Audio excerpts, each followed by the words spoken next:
It's time for a segment we call Death Wish.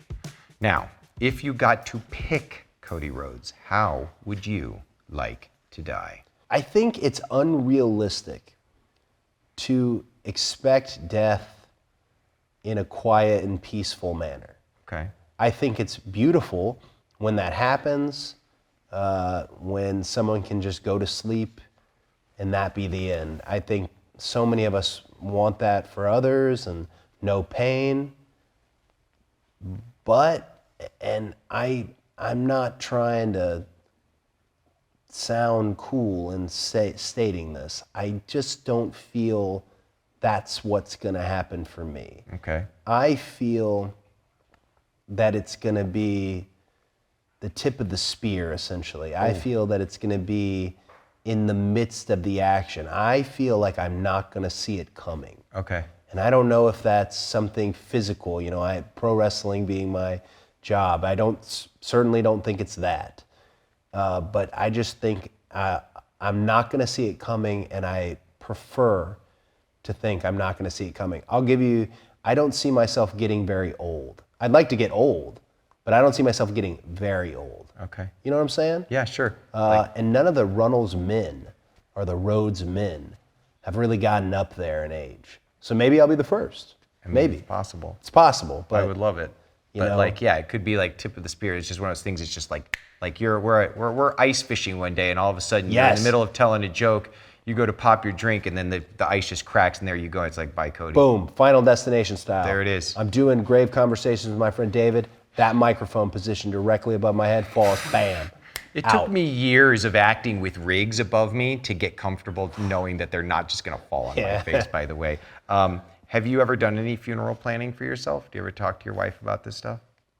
No, I think I've internalized, you know, when you have deaths in the family and you kind of see how a funeral is put together and the business of it all, I think I've internalized some things that I don't want. Sure.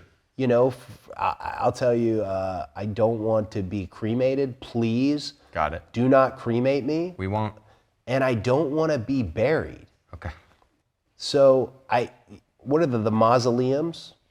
Sure. Yeah. What is okay, you're going to be above ground. We're going to put you I would like to be above ground. Yeah. I know that still counts as in a casket. And I feel But no. You're not buried under the earth. So you're going to be in a mausoleum. Yes. Totally. I feel like I don't want to be buried under the earth. And the biggest one for me is, I don't know if you ever read this graphic novel. I widely consider it my favorite DC graphic novel of all time. And it made me a comic book fan later in my life after I drifted away. There's a book called Identity Crisis. It's amazing. Yeah. Whew. Yeah. Identity Crisis has one of the greatest funeral scenes of all time because all of them showed up in gimmick, full gear. So when my time comes, I want the wrestling world in full gimmick. Mm-hmm. And bury me in the American Nightmare Sandra Grey robe, bury me as I was. Yeah. I spent so much time giving back to pro wrestling and taking from pro wrestling and love it that I got to play a superhero, and I'd like to go out a superhero.